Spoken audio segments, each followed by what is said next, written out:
नमस्कार दोस्तों, राम राम। कैसे हैं आप सब? आशा है कुशल मंगल होंगे। मैं पुनः उपस्थित हूँ एक और सुंदर घटना लेकर।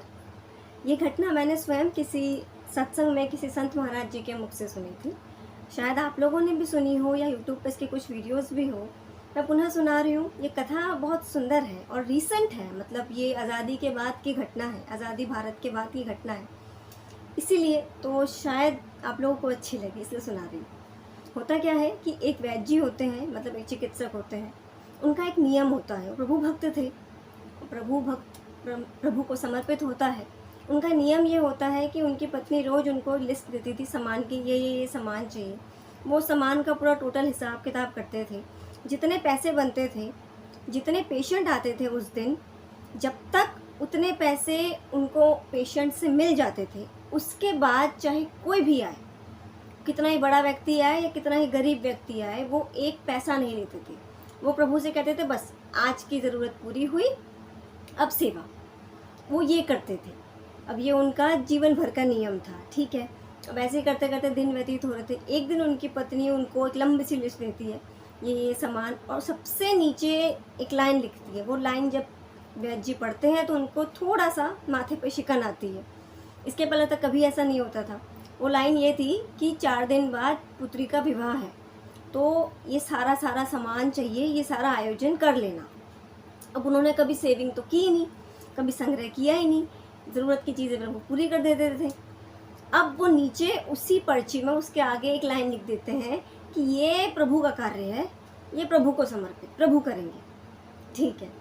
अब होता क्या है कि थोड़ी देर बाद एक सूट बूट पहना एक आदमी उनके क्लिनिक में आता है। वो बैठ जाता है।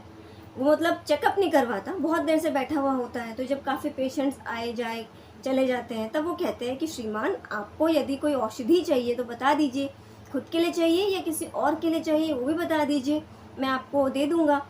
तो वो कहते हैं शायद आपने मुझे पहचाना नहीं है। वो कहते हैं नहीं पहचाना। कहता है आज से 16 साल पूर्व की घटना है। 16 साल पहले मैं यहीं से गुज़र रहा था, मेरी गाड़ी ख़राब हो जाती है और बहुत धूप होती है, मैं बाहर खड़ा था, तो आप बाहर आए। तो उस समय ये क्लिनिक इतना बड़ा नहीं था, एक छोटा सा कुछ हुआ करता था। आप आकर कहते हैं कि भीतर आ जाइए और इतनी धूप हो रही है, भीतर बैठ जाइए।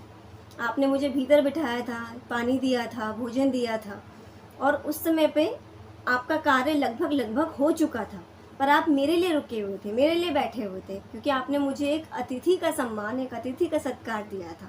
उस समय पर आपकी एक पुत्री थी जो 5 वर्ष की लगभग होगी। वो आपको बार बार बुलाने आ रही थी कि पिताजी भोजन करने चलो, भोजन करने चलो।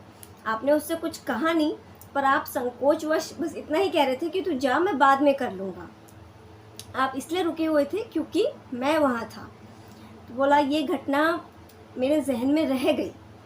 अब आज 16 साल बाद मेरी बहन की एक दत्तक पुत्री है, मतलब उन्होंने किसी को गोद लिया हुआ था, और उस पुत्री का भरण पोषण पालन सब मेरे ही द्वारा होता है। उसका विवाह है, मैं उसके विवाह पर यहाँ भारत में पुनः आया हूँ। और जब मैं उसके लिए सामान ले रहा था, तो पता नहीं क्यों मेरे मस्तिष्क में क्या हुआ, मुझे क्या अच्छा लगा क्या नहीं, मैं जो एक सामान उसके लिए लेता गया, मैं उतना ही एक सामान आपकी पुत्री के लिए भी लेता गया, क्योंकि उसकी आयु भी 5 वर्ष की ही थी जब उसको दत्तक लिया था उसी साल। तो मेरे जहन में आपकी पुत्री भी थी, तो मैं जो उसके लिए लिया उतना ही सामान मैंने आपकी पुत्री के लिए भी लिया। बाहर ट्रक खड़ा है, मैं आपसे हाथ जोड़कर विनम्र निवेदन करता हूँ, इसे स्वीकार कर लीजिएगा, इसे मना मत कीजिएगा। अब ये बात सुनकर वैद्य जी एकदम चकित रह जाते हैं और उनके नेत्रों में अश्रु भी आ जाते हैं, पर किसी कारणवश वो प्रदर्शित नहीं करते। अपने प्रभु के प्रति बड़ा धन्यवाद करते हुए कहते हैं कि बस प्रभु ने कार्य कर दिया। इसके पश्चात उनकी पुत्री का विवाह बड़े धूमधाम से होता है, मतलब जो उनकी हैसियत नहीं थी उससे कहीं अच्छे से उनकी पुत्री का विवाह होता है। तो यहाँ बस मुझसे किसी ने एक बात कही थी, अभी कुछ दिनों पहले ही बात हुई थी, कि ठीक है वो ये मानते हैं कि आत्मा है तो मतलब बनाने वाला कोई है, एक शक्ति है, बट भक्ति नहीं है। उन्हें लगता है ये जो सारी कहानियाँ हैं ये कपोल कल्पना है, किसने देखा है भगवान को, या हो सकता है कि ये सारी जो कथाएं हैं, घटनाएं हैं, ये सब यूं ही किसी ने लिखी हो। यही सोचकर मैंने सोचा कि आज मैं जो रीसेंट घटना, जो व्यक्ति जीवित हैं, जिन्होंने स्वयं ये घटनाएं बताई हैं कि उनके जीवन में ऐसा कुछ हुआ है, तो ये घटना सुनाती हूँ। शायद उन्हें ये एहसास हो कि प्रभु भक्ति चीज़ ही ऐसी है। जुड़कर देखिए, समर्पित होकर देखिए। अपने कार्य को जब आप प्रभु का मानकर करते हैं ना कि ये कार्य उनका है, बस वो कार्य निश्चित ही सफल होता है, क्योंकि वो कार्य फिर उनका बन जाता है। कर देखिए, किसी भी देवी देवता से जुड़कर देखिए, उस सर्वोच्च सत्ता से जुड़कर देखिए। नेक्स्ट घटना के लिए राम राम। स्वस्थ रहिए, सुरक्षित रहिए, प्रभु भक्ति में लीन रहिए। धन्यवाद।